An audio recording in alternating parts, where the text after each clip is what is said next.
Shalom. First, I want to start by giving all honor, praise, and glory unto Yahweh, Bahashem, Yahushai, Bahashem, Rachak, Wadash. Double honors unto the elders, apostles, and bishops of GMS Great Millstone who rule well, teach, and edify. Shalom. Unto you, hopefully, like the Akim and Aquat in this household of faith. My name is Yeshaya. Y'all, I'm going to make an edifying video. I was just scrolling through my social media, and I found this post that said the French president, Emmanuel Macron, he landed on a flight in Vietnam. He and his wife were talking. They opened up the gate, and his wife hit him in the mouth, smacked him in the mouth.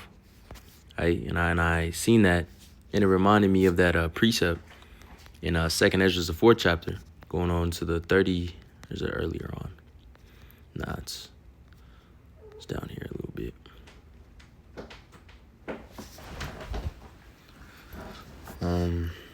Is it lucky?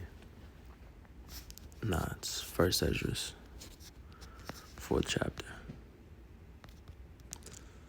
All right, cool. So I'm gonna get 1st Ezra 4 and 29. It says, "Yet I see him in Apam, the king's concubine, the daughter of the admiral Beradicus, sitting at the right hand of the king, and taking the crown of the king's head, setting it upon her own head. She also struck the king with her left hand."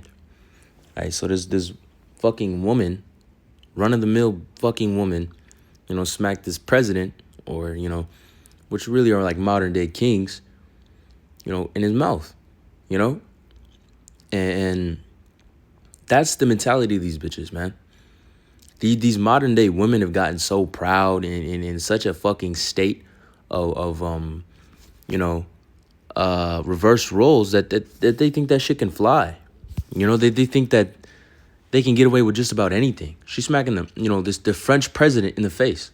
A man, who has authority, a man who is esteemed, a man's, who's in a rulership position, smacking him in the face. And this is, the scriptures talk about there's no new thing under the sun. Women have been the fall of a man for since the beginning, since Eve, right?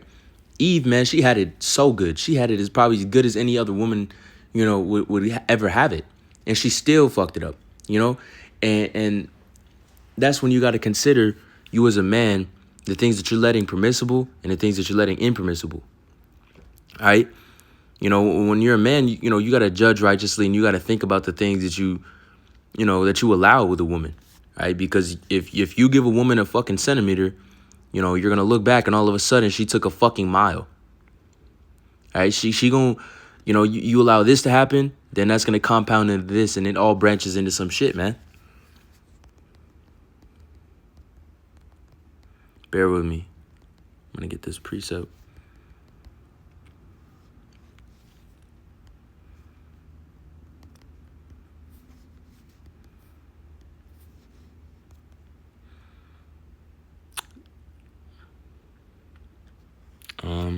Jeremiah 31 and 22 says, "How long wilt thou go about, O thou backsliding daughter?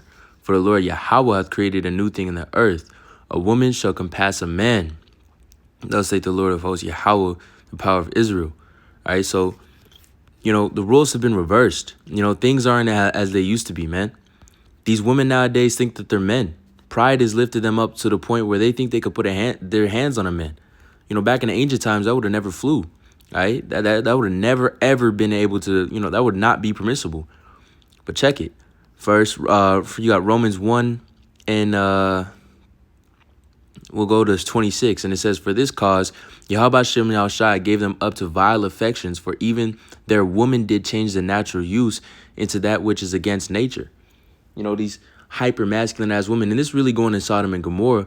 But on another hand, these women have been trained on a certain level to have a masculinity to them that is completely unnatural. Women are supposed to be submissive, quiet, collected, and in subjection. They're not meant to be loud, rowdy, and fucking, loud and proud almost. The scriptures talk about, I'm pretty sure that's Proverbs 9 and 13, if I'm not mistaken. "A foolish woman is clamorous. She is simple and knoweth nothing." Clamorous meaning loud. A foolish woman, and that's what these women are nowadays in Babylon. They've been in this country of confusion, in this world of confusion, and they're simple and they don't know shit, but they speak the fucking loudest. Women are all over social media on their platform. You know, you got this president getting smacked by his wife. Who the fuck is she? Who are you? You know what I'm saying? Like, who the fuck is this woman to put her hands on him? And you being in this truth, check it, man. You're a king. Yahweh Shem Yahushua selected you out of the world. You're royal, right? Many are called, few are chosen. Lord willing, we those chosen men. And if you are, you are a God. The scriptures say you are gods, but you shall die as men. You know, don't let no woman, fucking have power over you. Right? Bear with me as I get this one. Salakia. Proverbs 31:3. Give not thy strength unto woman, nor thy ways that which destroyeth kings. Destroyeth kings, man. It'll destroy you if you let your woman walk all over you, man. You know, you got to know how to go about certain things. You know, and even in my personal walk, I have things going on in my personal walk where I got to learn how to judge better too. You know, this is all a learning and growing process.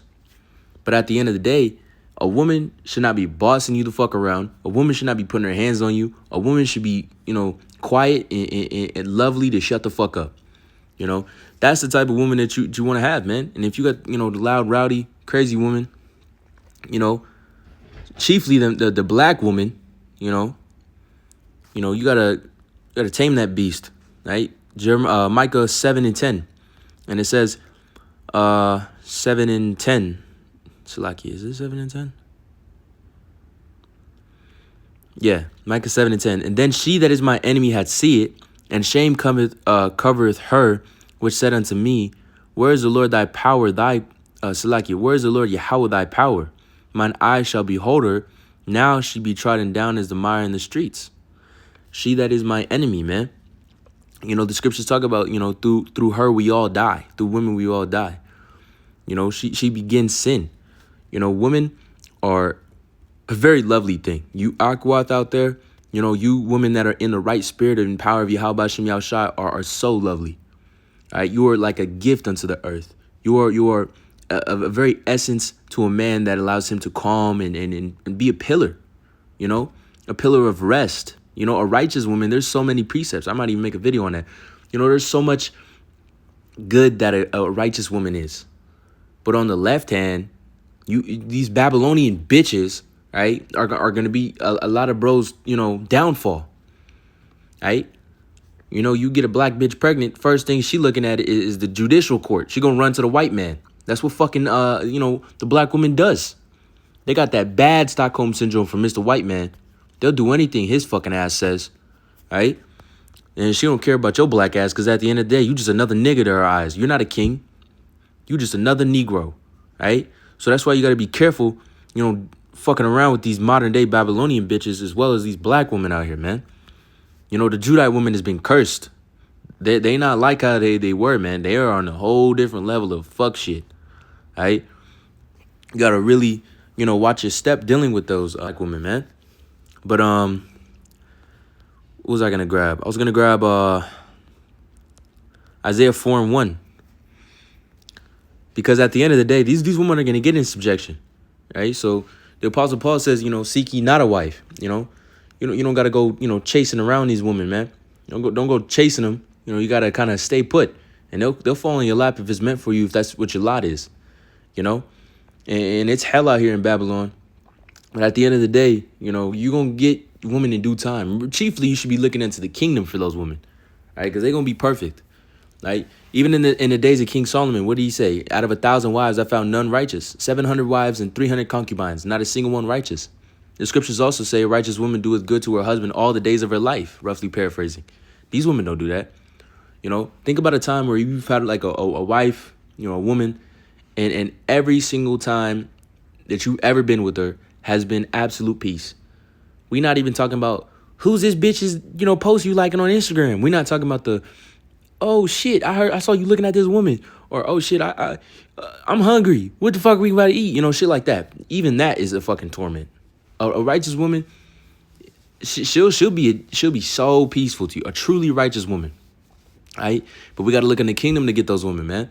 All right. Right now, this is why it says in Micah 2:10, arise ye and depart, for this is not your rest. It is polluted. It will destroy you with the sword of destruction, roughly paraphrasing. This place is very polluted. Even our women are polluted. Most bros out there don't got their true woman. They've already, their woman has been with another man already. Some several fucking times, and that's awful. In the kingdom, we gonna have the true wives, man, virgins, untouched, young woman, beautiful, for eternity. That's what we're looking towards. Not some fucking random ass French bitch smacking up on me. Man, think about that. You the president of a whole country and you got this crazy ass fucking cuckoo woman over here smacking you. Man, you can get the fuck up out of here, man. Get an IG model up in here or something. Something's better than that. That's downright ridiculous. You see that? Jawed his ass. He on the right side. She give him a clean right hook. In front of the camera, in front of the fucking concierge, in front of everybody. And then he come back out, waving and shit, smiling and waving. I wouldn't be smiling and waving. I'd be fucking pissed. I'll tell her ass, stay on the plane, send her ass over to fucking Babylon. I'm gonna go get me one of these French models out here. Yeah, fuck that bitch. I don't know. I saw that, man, and I was just like, that's crazy, man. But guess what? This world that we live in, let shit like that fly. Isaiah 4:1. And in that day, 7 women shall take up hold of one man, saying, we will eat our own bread. We will wear our own apparel. Only let us be called by thy name to take away our reproach. So these women are going to get back into subjection in the time of Jacob's trouble. They'll eat their own bread, wear their own apparel. They'll do whatever they got to do just to get in, just to be called by thy name. Thy name of who? A man of the Lord. All right? Because a man of the Lord in that time is going to be as precious as fine gold. All right? We going to be able to, pick and choose like, I ain't going to lie, nah. And not only that, some bros will have one wife. That's why it says 7 women. That 7 represents completion. Completion for, that bro's specific lot. Bro might have 100 wives in Isaiah 4:1. Bro might have none, or 1 or 2 or 3. You never know. That's why it says, we know in part and we prophesy in part. I can't tell you accurately how many wives I'll have in Isaiah 4:1. Lord willing, I make it. But even then, those times are going to be different. We're really looking into things that are past this world. We're not looking at this world. This world will have a fucking prideful ass woman trying to smack you. The world to come, affliction shall not rise again. We ain't going to have to deal with that. Our women are going to be, in line, in a righteous way. But I pray this lesson was edifying. Don't let no crazy ass bitch smack up on you. I want to lastly give all honor, praise, and glory to Yahweh, Bahashim Yahushua, Bahashim Rachak B'dash, Shalom and Galak to Akima Akwath.